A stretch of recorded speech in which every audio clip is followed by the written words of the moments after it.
मधु की शादी के कुछ सालों में ही उसके पति की मृत्यु हो जाती है, जिसके बाद उसके ऊपर सास की जिम्मेदारी आ जाती है और वो अब अपनी सास के साथ घर में अकेली रहती है।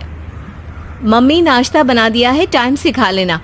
दोपहर का खाना शीला आकर बना देगी, मैं ऑफिस जा रही हूँ। अरे क्यों उस टेप रिकॉर्डर पर पैसे खर्चा करती हो? इतना काम मैं खुद भी कर सकती हूँ। हाँ बिल्कुल, आधे समय तो जोड़ों के दर्द की दवाई खाती हूँ और फिर काम करने की बात करती हो। दवाई खाती हो तो क्या, मैं अभी भी अकेली 10 पर भारी हूँ। हाँ मैंने मान लिया। मधु घर से चली जाती है, जिसके बाद सास नाश्ता कर दवाई लेकर टीवी देखने बैठ जाती है। दोपहर को शीला घर आती है। अरे क्यों माँ जी, आज किस बात से मेरी नौकरी बची? अरे चल ज्यादा बक बक मत कर, काम कर अपना। शीला खाना बनाने लगती है और सास वहीं पास में बैठ जाती है। माँ जी, मैं तो हमेशा ही बोलती हूँ दीदी की दूसरी शादी करा दो। कब तक आप 2 औरतें घर में अकेली रहोगी? आजकल माहौल भी बहुत खराब है और फिर दीदी की उम्र भी तो निकली जा रही है ना। तेरा नाम टेप रिकॉर्डर सही रखा है मैंने। तेरी एक ही बात को रिपीट मोड पर चलाने से वो पूरी नहीं हो जाएगी, इसलिए मेरी बहू से ज्यादा खाना बनाने पर ध्यान दे, नहीं तो कहीं वो भी तुझसे मुंह ना फेर ले और नौकरी चली जाए। क्या माँ जी, आप भी हमेशा मेरी नौकरी के पीछे ही पड़ी रहती हो? तो क्या तेरे पीछे पड़ूं? इसी तरह दोपहर से शाम हो जाती है और शीला अपना काम खत्म कर वापस चली जाती है। अब अकेली सास एक बार फिर टीवी देखने बैठ जाती है, जिसकी थोड़ी ही देर में मधु घर आ जाती है और सास बिना कोई देर किए शीला की बातें उसे बताने लगती है। मम्मी, आप भी ना किसी बच्चे से कम नहीं हो, जिसके पास हमेशा शीला को लेकर कोई ना कोई बात रहती ही है। अब बस भी करो ना, इतनी बुरी नहीं है बेचारी। अरे मैंने कब कहा बुरी है, बस उसकी बातें करके मुझे बड़ा मजा आता है। सास की बात पर हंसते हुए दोनों डिनर करने बैठती ही हैं कि लाइट चली जाती है। अंधेरे में मधु मोबाइल की फ्लैश लाइट जलाकर मोमबत्ती ढूंढने लगती है। तभी उसे हॉल में कुछ गिरने की आवाज आती है। मम्मी, आप अंधेरे में इधर उधर क्यों घूम रही हो? अरे तेरे पीछे ही तो खड़ी हूँ। हाँ, अगर आप यहाँ हो तो वो हॉल में सामान कैसा गिरा? भूत आया। अरे मुझे क्या पता, जाकर देखना पड़ेगा ना। दोनों हॉल में जाते हैं, लेकिन वहां कोई नहीं होता। अब उन्हें कमरे में से सामान गिरने की आवाज आती है। लगता है ये भूत चोरी करने आया है, इसे वापस कब्र में पहुंचाना ही पड़ेगा। बस हाँ, आप ज्यादा ना 30 मार खा मत बनो, मैं पुलिस को फोन करती हूँ। अरे जब तक तेरी पुलिस आएगी तब तक क्या वो हमारे साथ बैठकर अंताक्षरी खेलेगा?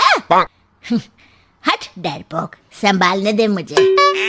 अब सास पास रखा फ्लावर पॉट उठाकर कमरे की तरफ बढ़ने लगती है, जहां उसे 2 आदमी दिखाई देते हैं।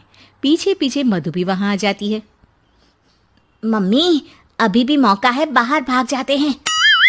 मधु की आवाज सुन चोर चौकन्ने हो जाते हैं। ओए तुम दोनों, जहां हो वहीं खड़ी रहना, नहीं तो दोनों को गोली मार दूंगा। अरे तुम दोनों अभी के अभी बाहर जाओ, नहीं तो मैं तुम्हें जिंदा नहीं छोड़ूंगी। ये बुढ़िया हमें धमकी दे रही है। अबे तुम दो अकेली अब लड़ते क्या कर लोगी? अरे जा भेजा, दोनों को बांध दे। जैसे ही दूसरा आदमी सास को पकड़ने उसके पास आता है तो वो उसके सर पर फ्लावर पॉट मार देती है। उसके सर से खून बहने लगता है, जिसे देख दूसरा आदमी गन निकालकर हवा में गोली चला देता है, जिससे बचते हुए दोनों सास बहू वहां से भाग जाती हैं। अब वो तीनों एक दूसरे के आगे पीछे पूरे घर में भागने लगते हैं। मम्मी, आपने तो सच में उसे मार दिया। तो मजाक में कौन मारता है? और अभी तुम मेरे साथ ही रहना, नहीं तो पक्का मारी जाओगी। ये औरतों को कमजोर समझता है ना। आज इसे औरतों की ऐसी ताकत दिखाऊंगी कि ये आदमी पैदा होने पर शर्म करेगा। ये अचानक आपके अंदर झांसी की रानी कहाँ से जाग गई? वैसे तो हमेशा जोड़ों में दर्द बोलती रहती हो। अभी तुम्हें जान बचानी है या जोड़ों के दर्द की कहानी सुननी है? मधु और उसकी सास कमरे में जाकर दरवाजा अंदर से बंद कर लेते हैं, जिस पर चोर बाहर खड़ा दरवाजा बजाते हुए उन्हें आवाज लगाने लगता है। क्यों डर गई? अरे वैसे तो बहुत धमकी दे रही थी। गेट खोल अब बुढ़िया। अबे पागल, धमकी देने और होशियार होने में फर्क होता है, पर ये दिमाग वाले काम तुझे तो समझ में नहीं आएंगे। रुक, अभी तेरा दिमाग ही बाहर निकालता हूँ। ये कहते हुए चोर गोली चलाने ही वाला होता है कि सास अचानक दरवाजा खोलकर उसके मुंह पर परफ्यूम डाल देती है, जिससे चोर गन फेंककर दर्द से चिल्लाने लगता है। मम्मी, अरे बहुत दर्द हो रहा है, कोई बचाओ, इसे हटाओ प्लीज। मैं किसी को कुछ नहीं करूँगा। क्यों रे, क्या थोड़ा सा दर्द होते ही मम्मी मम्मी करने लगा? अभी तो औरतों को कमजोर बोल रहा था।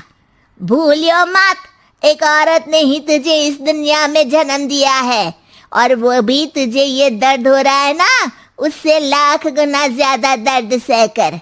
इसलिए औरतों को दोबारा कमजोर भूल कर भी मत बोलियो। वाह मम्मी, आपका ये रूप तो मुझे पता ही नहीं था। आपने तो कमाल ही कर दिया। कहा था ना, अकेली ही 10 पर भारी पड़ सकती हूँ। ये तो फिर भी 2 ही थे। इतनी देर में पुलिस भी वहां पहुंच जाती है। आ गए आप, कर लो इन्हें अरेस्ट और जेल में बैठकर अंताक्षरी खेलना।